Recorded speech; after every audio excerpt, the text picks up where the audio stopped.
Стивен Джобс. Всю свою жизнь, каждое утро я смотрю в зеркало и спрашиваю себя, если бы сегодняшний день был последним в моей жизни, захотел ли бы я делать то, что собираюсь сделать сегодня? И как только ответом было «нет» на протяжении нескольких дней подряд, я понимал, что надо что-то менять. Величайший инноватор в истории человечества не раз менял не только свою жизнь, но и нашу с вами. Стивен Джобс, один из основателей компании Apple, родился в Сан-Франциско 24 февраля 1955 года. Нельзя сказать, что он был желанным ребенком. Спустя неделю после рождения его совсем молодая незамужняя мать, аспирантка Джоанна Шибл, решила, что ей не под силу воспитывать ребенка, и отдала его на усыновление.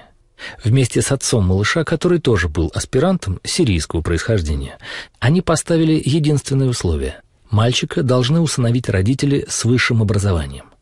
Родителями Джобса должны были стать юрист и его жена, но те в последний момент решили, что хотят девочку. Тогда малыша отдали паре, которая была следующей в списке – Полу и Кларе Джобс. «Моим родителям, — вспоминает Стивен, — позвонили среди ночи и спросили, родился мальчик, вы хотите его? Они сказали, конечно». Узнав о том, что Пол и Клара всего лишь закончили школу и никогда не учились в колледже, а Пол даже не получил школьного аттестата, биологическая мать отказалась подписать окончательные бумаги по усыновлению. И только когда Клара и Пол клятвенно заверили ее, что ребенок обязательно пойдет в колледж, она все же уступила. До 12 лет Стивен не знал, что он приемный сын. И хотя еще будучи подростком он делал попытки отыскать своих биологических родителей, его отношения с приемными матерью и отцом были более чем теплыми. «Они мои родители, мои настоящие и единственные родители», — говорит Джобс. Пол с Кларой сдержали слово. Сразу после усыновления они стали копить деньги на обучение своего приемыша. Клара работала бухгалтером, а Пол — механиком. В свободное от работы время Пол Джобс чинил разбитые машины, купленные за бесценок, а затем продавал их студентам. Все вырученные деньги откладывали на колледж маленькому Стивену. «Мой отец был настоящий талант», — вспоминает Джобс. «Я бы хотел быть таким же хорошим отцом для своих детей, каким он был для меня». Когда Стиву Джобсу было 12 лет, нахальный подросток совершил один судьбоносный звонок.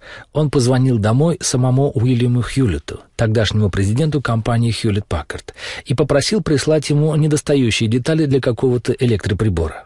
Итогом 20-минутного разговора было не только обещание прислать детали, но и приглашение на летнюю работу в Хьюлетт-Паккард.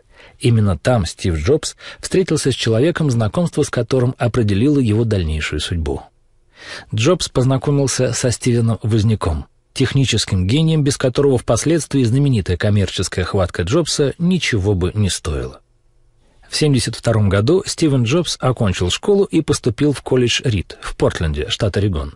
Впрочем, проучился он там недолго. «Через 6 месяцев я не видел смысла моего обучения», — вспоминает Стивен. «Я не знал, что я хочу делать в своей жизни, и не понимал, как колледж поможет мне это осознать. Я просто тратил деньги родителей, которые они копили всю жизнь. Поэтому я решил бросить колледж и поверить, что все будет хорошо. Оглядываясь назад, я понимаю, что это было моим лучшим решением за всю жизнь. С этого момента я мог, наконец, посещать только те занятия, которые казались мне интересными». Первым делом Стивен записался на курс по каллиграфии. Рид-колледж всегда славился своими каллиграфическими уроками. Именно там я узнал о разных отступах, о разных комбинациях букв, о том, что делает прекрасную типографику прекрасной, утверждает Джобс. Если бы я не отчислился, у компьютеров не было бы такой красивой и утонченной типографики, как сейчас. Ведь Windows всю свою типографику просто сдули с нашего Мака. «Не все было так романтично», — продолжает Джобс. «У меня не было комнаты в общаге, поэтому я спал на полу в комнатах друзей и сдавал бутылки колы по 5 центов, чтобы хоть что-то есть». Мытарства молодого Джобса в кампусе колледжа после отчисления продолжались еще 1,5 года. Осенью 1974-го он вернулся в Калифорнию, где снова встретился со старым приятелем Стивеном Возняком. Благодаря ВОЗу, так сокращенно называл своего друга Джобс, его интерес к электронике становился все сильнее. По совету ВОЗа Джобс устроился техником в фирму Atari, производившую популярные видеоигры, и стал копить деньги на поездку в Индию. Вскоре с 2 Стивенами произошел любопытный случай, ярко иллюстрирующий не столько техническое дарование ВОЗа, сколько хитроумность Джобса. На работе в Atari Джобсу дали задание создать электронную схему для очередной видеоигры. По словам основателя Atari Нолана Бушнелла, компания предложила Джобсу минимизировать количество чипов на плате и заплатить ему $100 за каждый убранный чип. В построении электронных плат Джобс был не силен, так что он быстро перепоручил задание своему другу, который, к немалому удивлению руководства Atari, убрал 50 чипов. Такую плотную схему невозможно было воссоздать при массовом производстве. Однако Джобсу заплатили обещанные $50 за чип. А Джобс сказал Возу, что Atari заплатила только $700, а не 5000, как было на самом деле, и тот получил свою долю всего $350. Вскоре Джобс отправился искать смысл жизни в Индию. Он вернулся с лысым черепом, горящим взором и желанием покорить мир. Примерно в это время Воз продемонстрировал другу свой первый компьютер, который он собрал для собственного пользования. Мысль иметь у себя личный, персональный компьютер поразила Джобса, и он убедил Возняка заняться созданием компьютеров для продажи. Изначально оба планировали заняться лишь изготовлением печатных схем. «Мне повезло», — говорит Стивен, — «я нашел свое дело в жизни довольно рано. Воз и я основали Apple в гараже моих родителей, когда мне было 20». В 1976 году Джобс попросил войти в их дело чертежника Рональда Уэйна, и 1 апреля 1976 года Джобс, Возняк и Уэйн основали компанию Apple Computer. Стартовый капитал составил $1300, выручка от продажи микроавтобуса семьи Джобса и любимого калькулятора Воза.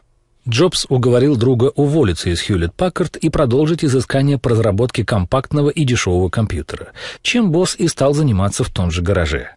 Первая модель была готова менее чем через год. Вскоре они получили первый крупный заказ от местного магазина электроники.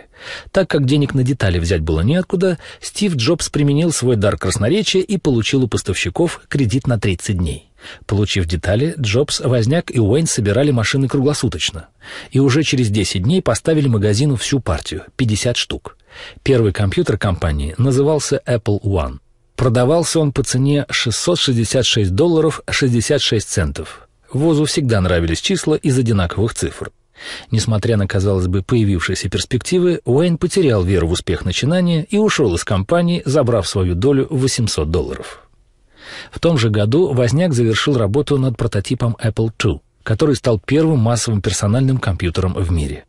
Эта по тем временам чудо-машина имела устройство для чтения дискет и была способна поддерживать цветную графику. С момента выхода модельного ряда Apple II было продано более 5 миллионов компьютеров. В конце 80-го года Apple провела успешное первичное размещение акций, в результате чего Стив Джобс стал миллионером в 25 лет. За один год после проведения IPO стоимость акций компании выросла в несколько раз. Подсмотрев в компании Xerox их новую разработку, компьютер Alto, который использовал графический интерфейс, позволявший пользователю задавать команды путем наведения курсора на объект, Джобс решил развивать это новшество. В то время в Apple занимались разработкой компьютера Liza, названного по имени дочери Джобса, рождение которой он едва заметил. Джобсу не удалось возглавить этот проект. Тогда он со злости запустил другой – Macintosh. Разработчики Liza и Macintosh старались обогнать друг друга.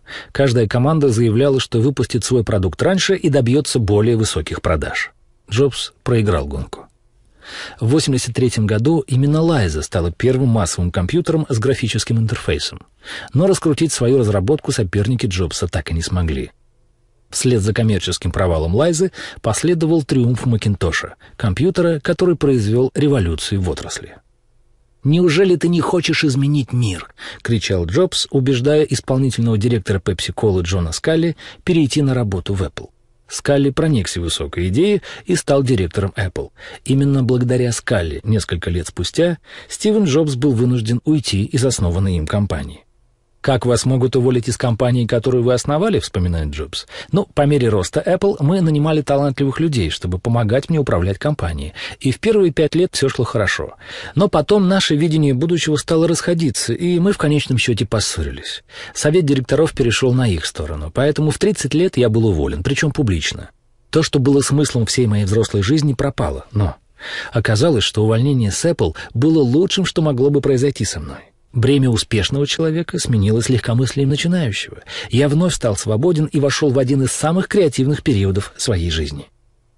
В течение следующих 5 лет я основал компанию Next, купил у Джорджа Лукаса студию Pixar и влюбился в удивительную женщину, которая стала моей женой и родила мне чудесных детей. В ходе удивительных событий Apple купила Next, я вернулся в Apple, и технология, разработанная в Next, стала сердцем нынешнего возрождения Apple. Я уверен, что ничего из этого не случилось бы, если бы меня не уволили из Apple. Если жизнь бьет вас по башке кирпичом, не теряйте веры, учит Джобс. Неподражаемого Стивена Джобса называют жмотом, психом, хамом, социопатом и эгоцентриком, но ему по-прежнему плевать, ведь за возрождением Apple до сих пор с удивлением наблюдают лучшие менеджеры планеты. Компания, которая была на грани банкротства, возродилась под руководством Джобса, снова став одним из лидеров отрасли. Сегодня Apple — это не только компьютеры Macintosh, но и iPod и iPhone. Теперь годовые продажи компании превышают $20 миллиардов. Единственный способ быть полностью довольным, уверен Джобс, делать то, что, по-вашему, является великим делом. Если вы еще не нашли своего дела, ищите. Не останавливайтесь, ищите, и вы обязательно найдете. Знаете, продолжает Джобс, несколько лет назад мне поставили диагноз – рак поджелудочной железы.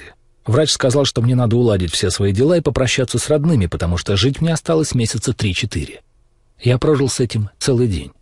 Вечером мне сделали биопсию, и оказалось, что у меня очень редкая форма рака, которую можно вылечить операцией. Теперь со мной все в порядке, но то ощущение близкой смерти я запомнил навсегда. Мысль о том, что я скоро умру, самый важный инструмент, который помогает мне принимать сложные решения в моей жизни. Смерть, наверное, самое лучшее изобретение жизни. Она — причина перемен.